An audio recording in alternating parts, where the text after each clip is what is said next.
افریقی سوانا کے دل میں، جہاں سورج نے افق کو سونے کے رنگوں میں پینٹ کیا تھا اور گھاس کے میدان جہاں تک آنکھ دیکھ سکتے تھے پھیلے ہوئے تھے، وہاں سمبا نام کا ایک شیر رہتا تھا۔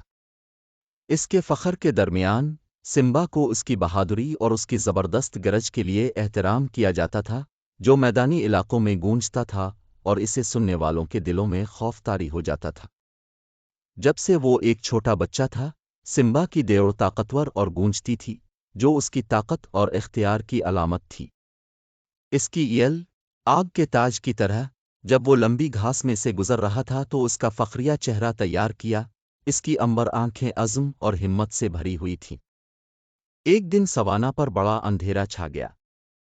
لالچ اور بھوک کی وجہ سے بدماش شیروں کا ایک غرور سمبا کے علاقے پر قبضہ کرنے اور اسے اپنے ہونے کا دعویٰ کرنے کی دھمکی دیتا ہے۔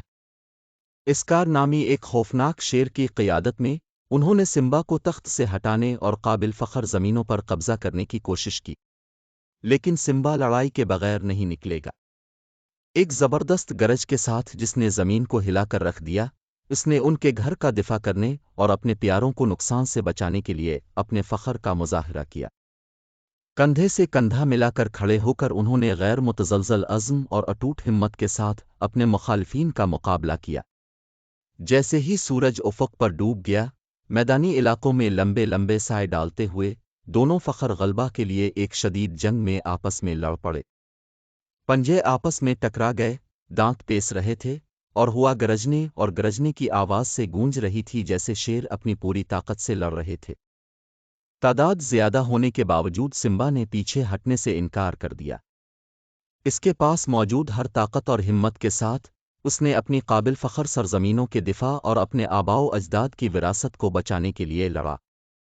اس کی دھاڑ جیسے سوانا میں گرج رہی ہے، اس کے ساتھی شیروں کو اس کے شانہ بشانہ کھڑے ہونے اور لڑنے کی ترغیب دی۔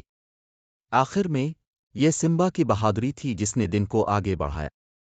ایک آخری زمین کو ہلا دینے والی گرج کے ساتھ اس نے اسکار اور اس کے بدماش شیروں کو شکست دی، انہیں فخریہ سرزمین سے بھگا دیا اور سوانا میں ایک بار پھر امن بحال کیا۔ جیسے ہی دھول جمی اور سورج نئے سرے سے طلوع ہوا، سمبا فاتح کھڑا ہوا، اس کی ایل صبح کی روشنی میں چمک رہی تھی۔ اس کی دیوڑ، جو کبھی طاقت کی علامت تھی، اب شیر دل کی ہمت اور لچک کے ثبوت کے طور پر گونج رہی ہے۔ اور اس طرح اپنے سر کو اونچا رکھتے ہوئے اور اس کی روح کو غیر منقطع کرتے ہوئے سمبا نے فخر کی سرزمین کے بادشاہ کے طور پر اپنا صحیح مقام دوبارہ حاصل کیا۔ اس کی بہادر دیوڑ سوانا میں سب کے لیے سنائی دے رہی تھی۔